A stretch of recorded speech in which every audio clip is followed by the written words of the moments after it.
Senator Merkley, you are up.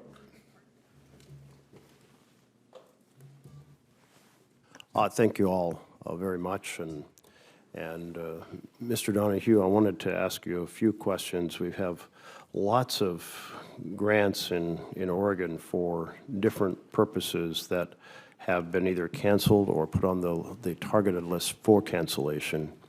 And we find a number of these somewhat confusing as to why they're being canceled. For example, a grant to reduce transportation congestion and facilitate tourism in rural Oregon. Why would that be canceled under a DEI argument? Senator, thank you for your question. I've read the press about this. We received 2 letters from the committee yesterday as well. I haven't seen this list. I'm not familiar with it, so I can't speak to that today. I apologize. So you don't have any conception yourself, any explanation of why this would be something that should be canceled? As a policy matter or a legal one, I don't know enough context. A second grant provides technical assistance to tribes and rural communities to improve water infrastructure. Is there a reason that that would be canceled under DEI? Is there something the administration dislikes about water infrastructure being reconstructed in America? I don't believe that's the case, Senator. But again, I don't know all the context. I haven't seen this memo or email, and I haven't seen this list. Okay. Another grant is one that prepares for extreme wildfire smoke. It's a big issue in my state, not everywhere, but Oregon had the earliest, most fierce wildfires in the country last year, and then a lot of firefighters came from other states to help, and then other states were hard hit, and our firefighters went to help. But smoke is a growing problem because of people with asthma. You get hospitals flooded with people who need safe places to breathe, if you will.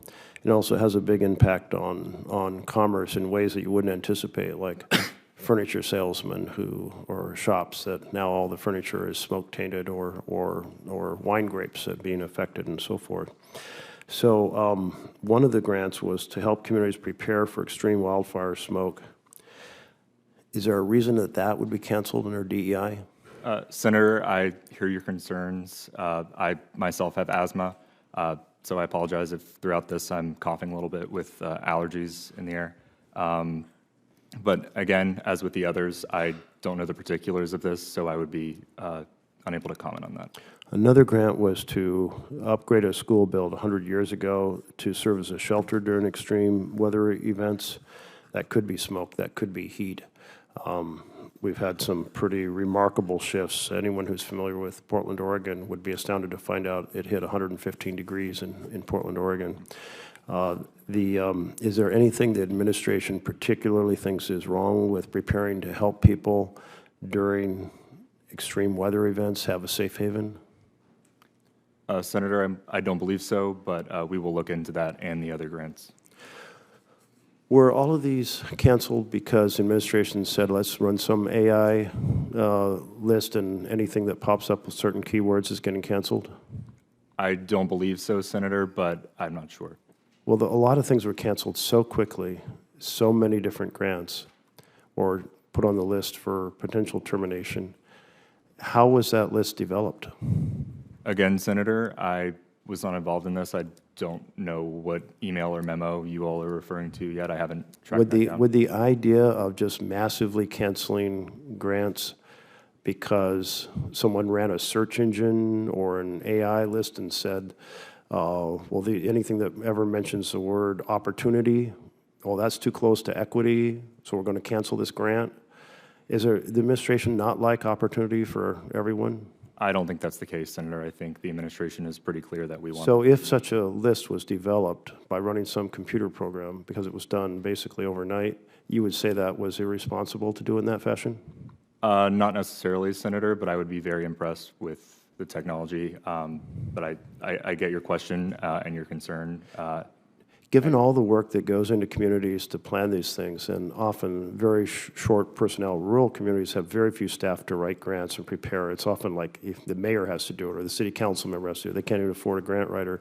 They put all this work into getting these grants, and they're just wiped out by a computer program run overnight. Isn't that really unfair and unequitable to rural communities across our country? Senator, again, I don't know if AI or computer program was used here for this. It sounds like you all have a little more information than I do myself. Would you reverse these efforts and say, no, we got to go back and fairly examine each grant?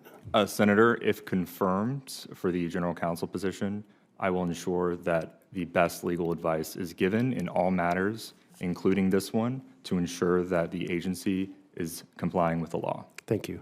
Thank you.